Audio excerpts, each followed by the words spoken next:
Well, hey everyone, welcome back to my little gardening show.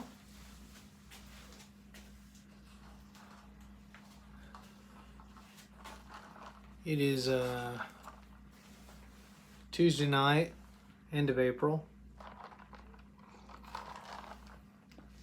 I'm down in the grow room. Didn't get a chance to get out to the garden tonight, so I had stuff going on here. I did get out there yesterday, and the plants are doing pretty well. But I wanted to show you what I got going on in the grow room tonight. So we did manage to start some tomato seeds. I've got quite a few varieties started. We started these Sunday afternoon, so it's been about 2 days or so. And I don't have any sprouts yet that have poked through, but it usually takes about 3 days for things to start poking through the surface.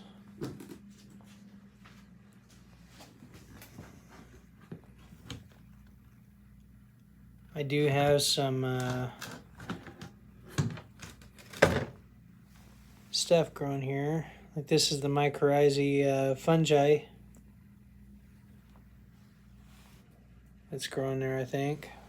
This grow mix is inoculated with that stuff, so when it's exposed to moisture, it activates it. So we're waiting. Probably tomorrow I'll start seeing some sprouts poke through. Worst case scenario will be another day. I do have it set at about 85 degrees plus or minus a degree or two. It kind of fluctuates depending on what's going on.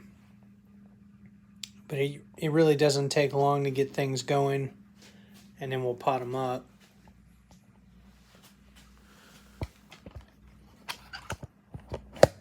Really, for seeds to sprout, I just need some moisture and the right temperature so that seed coat will start softening up, and it will kind of activate things so that the seed will sprout if those conditions continue over a couple days. I'll leave the lids on the trays until we do have sprouts are up. And I even let them go a little bit longer, about a day or two, and then once the majority of the tray is sprouted, I'll take the top off and then let it go, and then we start watering it.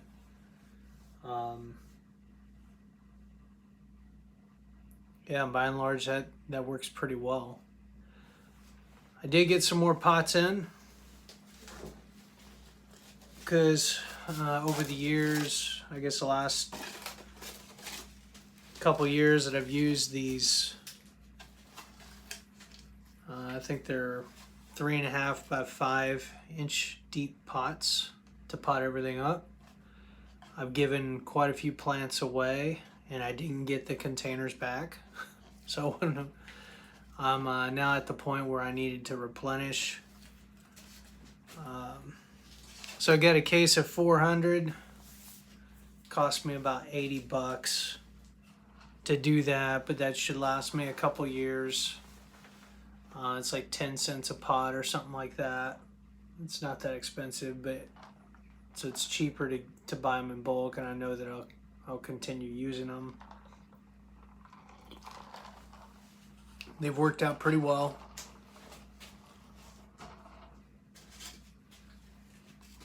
The plants are in these pots for anywhere between 5 to 8 weeks. And so if things go a little long, they've got plenty of space to grow. They don't get root bound. Occasionally there'll be roots that are coming out of the bottom, once everything gets going. But I haven't had any issues. So that's what we're going to continue doing. I do need to get a couple more quad trays, I think. I've got 1, 2, 3, 4. Well, I might be all right on quad trays. I've got 6 trays that are available for use. I'll probably use about 5 of those for the tomatoes. I can get 18 plants in each tray. That's the other thing that's pretty nice about these pots, is that they're designed to where you can get 18 of these in a 10 by 20 tray, which works out pretty nicely. And then the other reason why I like these is that it allows me to bottom water the plants.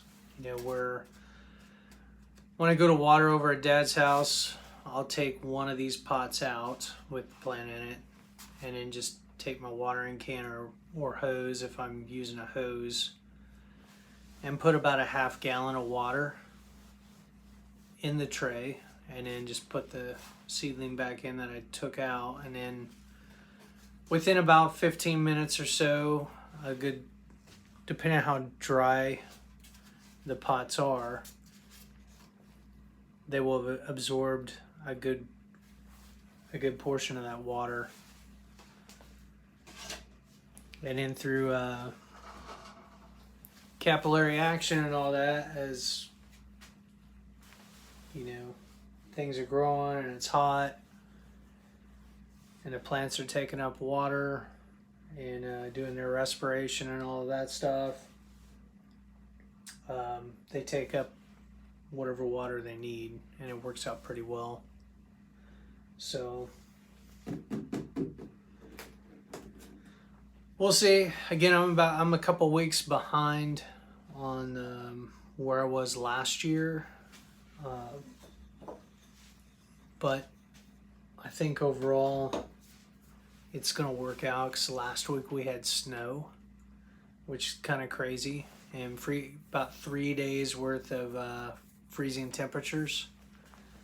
So it would have been a little bit of a struggle managing anything that I would have planted before last week anyway. And typically I found that if even if I start stuff late, they will catch up to the things that I started earlier, without having to go through all of that stress and struggle of the fluctuating temperatures and things like that. I mean, you're not really gaining. I've traditionally not gained a whole lot trying to grow things in the early spring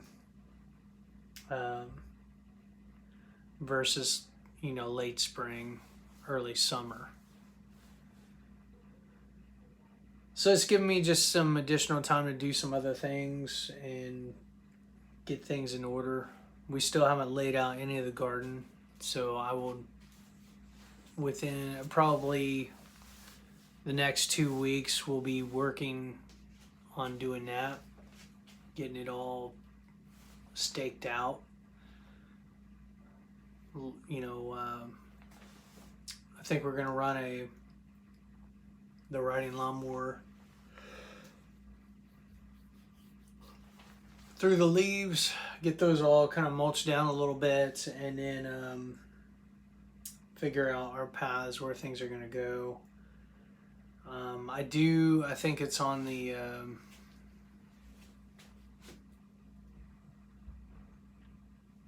what end of the garden is that? I've got a lot of Canadian thistle that's come up through the mulch, even though I mulched it pretty thick. There's some sprouts of Canadian thistle that have come up, so we need to chop all that out, try to get rid of it. Worst case scenario, I may end up getting like some 9mm plastic or a tarp, and tarp that area temporarily to try to kill that stuff off. It's invasive, and any little piece of it that remains, the rhizomes are still on the ground. They they come back. It's just a very difficult weed to eradicate. Other than that, we may need to bring some soil in.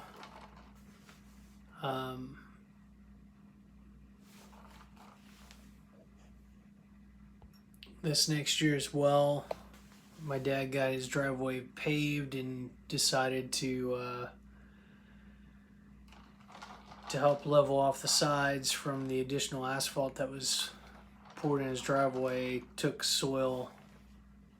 topsoil out of the garden on the one area to level things out. So I gotta either rebuild that by adding more organic matter and things on that side of the garden and try to build that up again, or bring some soil in.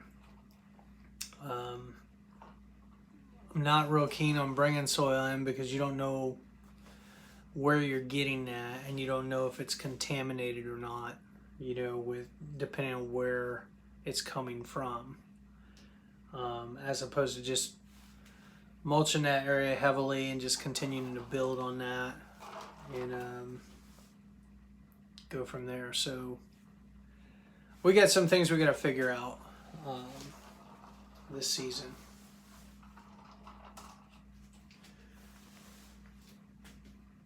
So anyway, that's pretty much all we got going on. I wish I had a few more things going on in the grow room, but just the way the season's played out, I guess one plus to how everything's played out so far, due to family stuff going on and projects and things like that, just not being able to plant things on the normal schedule. One benefit of that is that I'm able to take advantage of the greenhouse a little bit more than what I normally would. Typically, I would keep the plants here longer because I would be starting things earlier, and I would just kind of manage it here, and then they get to a certain point, they're at the greenhouse for a couple weeks. Well, pretty much once the plants were up, as far as my cold weather stuff a few weeks ago, and then the peppers like 2 weeks ago, once they were up and pretty well going, I got them out to the greenhouse. And I'm interested to see, how quickly things grow there compared to if I would have kept things here under grow lights, or, in and out of the garage, being in the greenhouse where they're going to get sunlight and probably a warmer environment. With how things heat up in the greenhouse, it'll be interesting to see how quickly things grow. I mean, already the peppers have 2 sets of true leaves on them, and they were about 2 inches tall when I brought them out, and now they've really grown. So it'll be interesting to watch how things play out.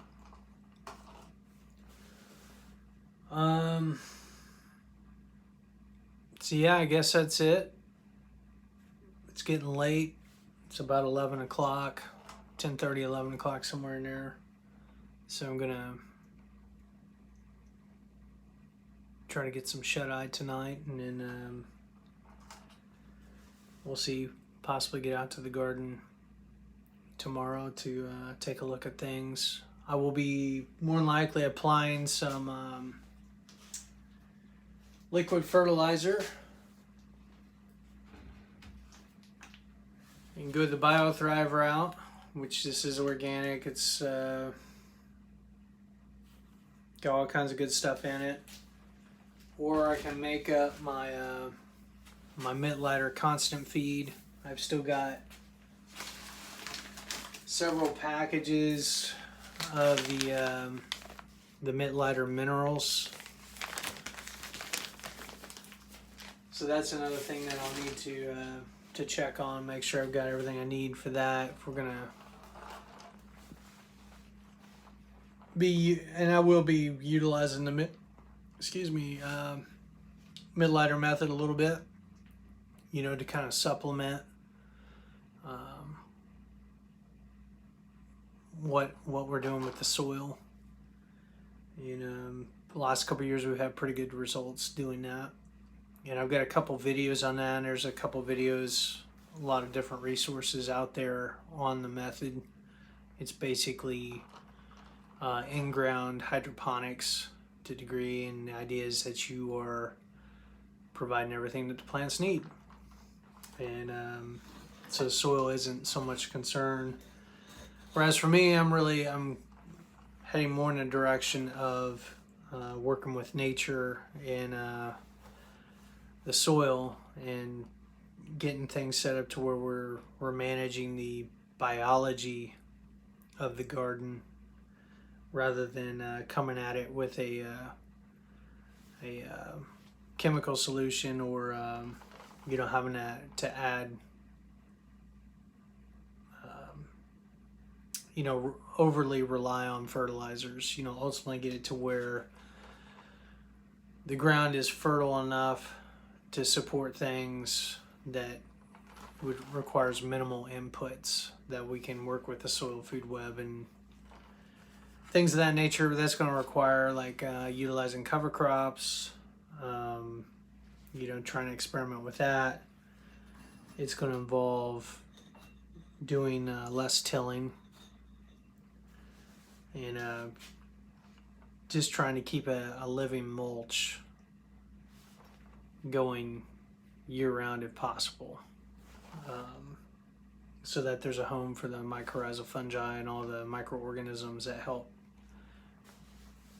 that process minerals and cycle nutrients in the soil and keep the soil food web going,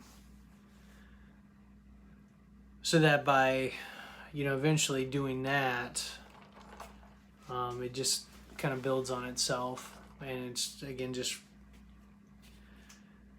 figuring out what crops to get in there and what to do when, so that we're feeding the soil and help building the mineral content and all that good stuff.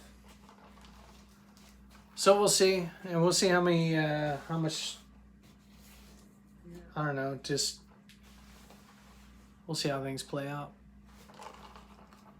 So anyway, I guess that's enough of me kind of rambling on about, musing about this year's garden. I will hope everyone's doing well out there, and I will catch you on the next one. Until next time, happy gardening. Bye.